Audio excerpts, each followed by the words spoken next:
실로 불편한 이야기를 하나 해보려고 한다. 2010년도 말 투잡을 하며 근근히 프리랜서 기자 생활을 이어갈 때의 이야기다. 보수가 적고 일이 많지 않아 결코 미래를 꿈꿀 수 없는 일이었지만 자유로움에 대한 동경이 있었기에 큰 불만은 없었다. 이 이야기는 당시에 차마 실리지 못한 미기재 기사거리에 관한 이야기인 셈이다. 어디에 실리기에는 영 믿음직스럽지 못하고 찝찝한 구석이 있는 그런 종류의 이야기 말이다. 겨울이었다. 이상하게 지금처럼 기온이 내려가면 취재를 나섰던 당시의 상황이 떠오른다. 그건 아마 이 이야기가 추워야만 비로소 성립되기 때문일 것이다. 손이 시릴 정도의 추위 말이다. 사실 처음 메일로 제보를 받았을 땐 대수롭지 않게 여겼다. 어느 초등학교에서 아이들이 이상한 놀이를 한다는 내용. 단순한 놀이였다.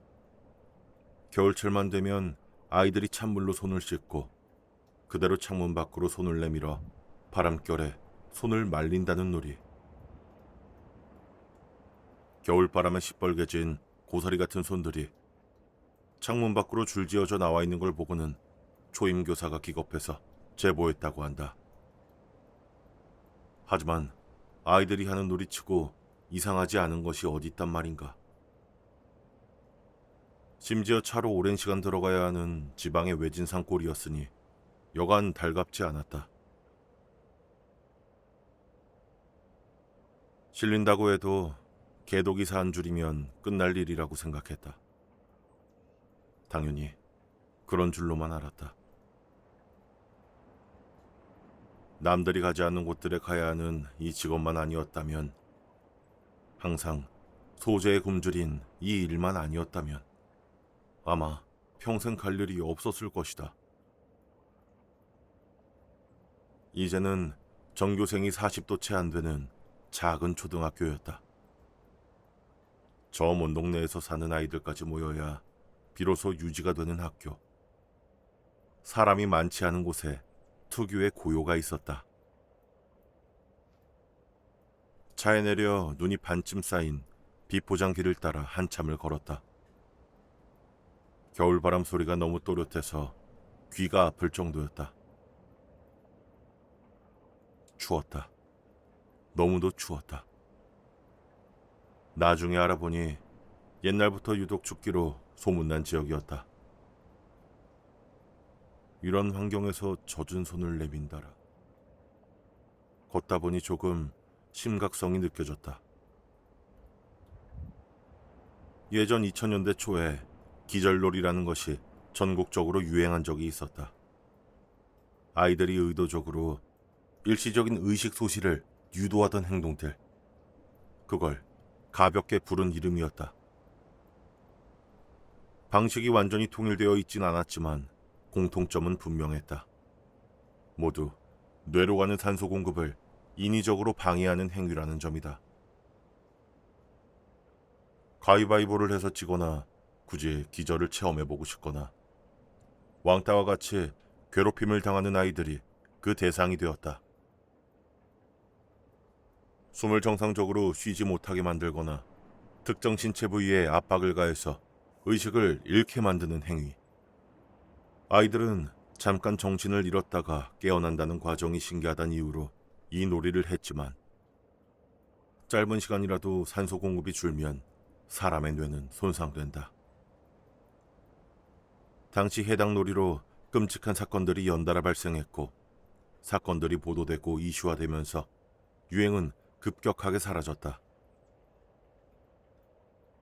나는 어쩌면 이 찬물로 손을 씻고 바람에 손을 말리는 놀이가 어쩌면 하나의 이슈로 기록될 수 있겠다는 예감이 들었다. 기자로서 기대되는 순간이 아닐 수 없었다. 갑작스러운 외지인의 방문으로 학교가 잠시 술렁였다. 관계자 외 방문 자체가 드문 곳이었고 늘 그렇듯 기자라는 신분 자체가 문제였다. 노골적으로 꺼리는 눈치. 감사하게도 오랜 시간 교장 선생님을 설득하여서 조심스럽게 조사를 이어갈 수 있었다. 생각보다 많은 아이들이 해당 놀이를 알고 있었다. 규칙은 간단했다. 누가 가장 찬바람에도 오래 버티는지를 잰다. 그리고 손을 먼저 빼는 사람이 진다. 아파도 참는 사람이 결국 이긴다. 어떤 아이는 이렇게 말했다. 아프다가도 어느 순간 아무 느낌이 없어지면 그때부터는 괜찮아진다고. 그 중에는 방금 놀이를 끝마쳐서 손이 새빨갛게 변한 아이도 있었다. 마치 그 고통이 자신이 해냈다는 증거인 양. 설명은 약간의 자랑에 가까웠다. 소동의 연마을 병원 의사가 부랴부랴 왕진을 나왔다. 대부분의 아이가 손저림, 화끈거림, 감각소실과 피부색 변화를 경험했다고 답변했으나 다행히 심각한 문제는 없는 것으로 파악되었다. 그래도 이런 날씨에 이런 상태로 손을 오래 노출하는 건 절대 좋지 못한 일이라는 의사의 소견이 이어졌다. 당연한 일이었다. 그제야 학교 방송을 통해서 규정이 내려왔다. 선생님들의 감시하에 모든 놀이를 중단하라는 명령. 그렇게 모든 문제가 일단락된 듯 보였다. 부상자도 없고 철도 없이 벌어진 아이들의 놀이. 이렇게 별일 아닌 해프닝으로 끝날 이야기였다. 하지만 거기 있던 사람 중 유일하게 이야기를 이렇게 끝내기 싫은 사람이 있었다. 나다. 유일하게 나만이 놀이의 원인에 집착했다. 그야 왕복할 차비와 밥값은 벌어야 하지 않겠는가. 현실은 냉혹한 법이다. 적당히 하교하는 아이들을 교문 앞에서 대기하다 어디서 이 놀이를 알게 되었는지 물었다. 내 질문에 아이들은 서로 힐끔거리며 눈치를 보았다. 혼날 타이밍이라고 본능적으로 안 모양이다. 곧 누가 먼저라고 할 것도 없이 서로를 슬쩍 탓하기 시작했다. 얘가 먼저 시작했어요. 다른 반에서도 해요. 작년에 형들이 알려줬어요. 마침내 뒤늦게 나온 고학년의 한 아이가 입을 열었다. 그거 최 놀이에요. 오래됐어요. 최 사람 이름이었다. 왜 그런 이름이 붙었는지 물으니 아이가 어깨를 으쓱했다. 몰라요. 그냥 옛날부터 원래 그렇게 불렀어요. 그 말이 이상하게 오래 남았다. 아이들이 쓰는 원래라는 말은 현재 아무도 책임질 사람이 없다는 의미라는 걸 알기 때문이다. 이후로는 학교를 나와 사람들을 만나는 것으로 조사 방향을 틀었다. 최를 아시나요?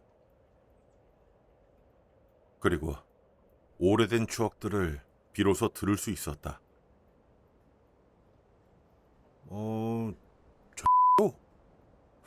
그 X가 맞으려나?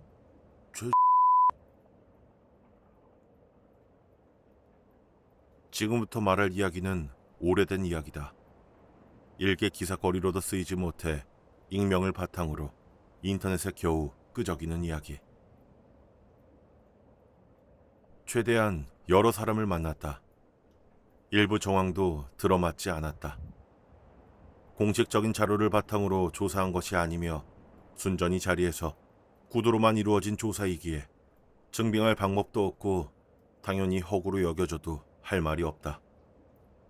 오로지 추측만으로 이루어진 불편한 형체만 있을 뿐이다. 확실한 건 최는 아팠다는 사실이다. 당시 이 마을에는 지금은 없어진 제법 큰 의원이 하나 있었고 최의 가족은 이곳을 찾아 먼 곳에서 방문했다. 치료를 위해서였는지 마지막 여정이었는지는 알 수 없다. 그들이 살았는지 죽었는지도 알 수 없다. 다만 공통으로 말하길 그렇게 말 주변이 있는 사람들은 아니었다는 거다. 최가 마을에 머문 기간은 2년을 채 넘기지 못했다. 효과를 보지 못해서였을 수도 있고 다른 이유가 있었을 수도 있다. 어떠한 이유조차 이 마을에 기록되지 않았고 함구되었을 수도 있다. 마을에서 조용히 생을 떠났을 수도, 다른 지역으로 남몰래 이사를 하였을 수도 있다. 최가 알았던 질환을 정확히 아는 사람은 없다. 그저 심각한 불치병을 앓았거나 상세불명의 말초신경병증, 그것도 만성통증을 동반한 신경질환이었을 가능성이 크다. 하지만 진단명은 그리 중요하지 않다. 중요한 건 X가 아팠다는 사실. 그리고 그 아픔을 어떻게든 숨기고 싶어 했다는 점이다.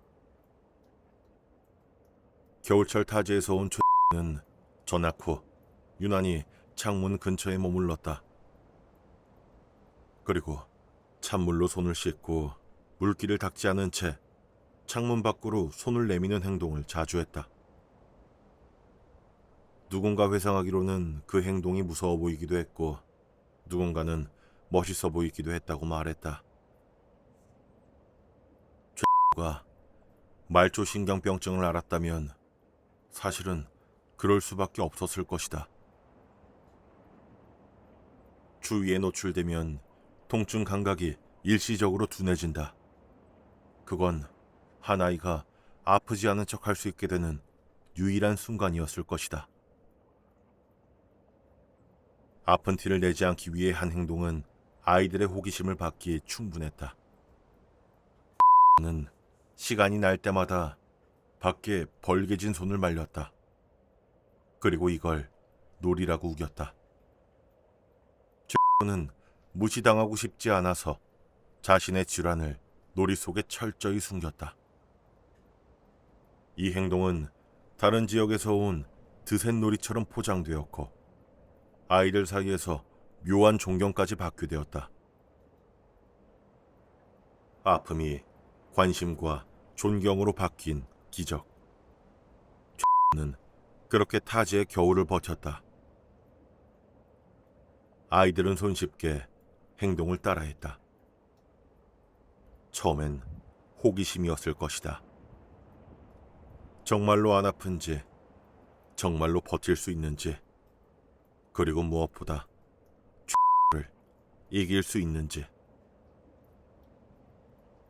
어느 순간부터 경쟁이 되었고 규칙이 생겼으며 이름이 붙었다. 놀이. X가 사라진 뒤에도 그 놀이는 계속되었다.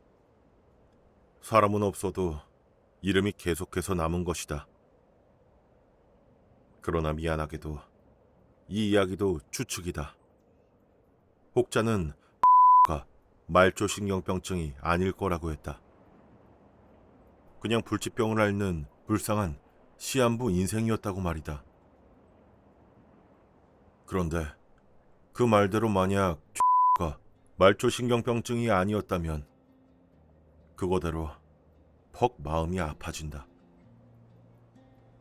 그 말 주변도 없던 아이가 타지에서 새로운 학교에 적응하는 것이 얼마나 힘들었으면 한 아이가 애어오는 찬바람에도 그리 통증을 참았을까.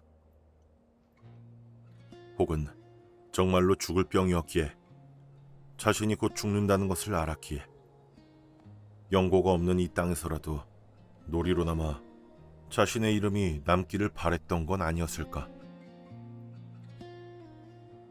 그냥 그런 이야기다. 어디 지면에도 실지 못하는 영양가 없는 썰렁한 이야기. 생사도 알 수 없고 진실도 알 수 없는 지나가는 이야기. 그래도 이런 생각이 떠오르게 되는 계절이 있다. 손이 시리는 계절. 창문으로 찬바람이 심하게 들어오는 계절이다. 그냥 겨울이 오니 상념에 유난히 마음이 쓰리다.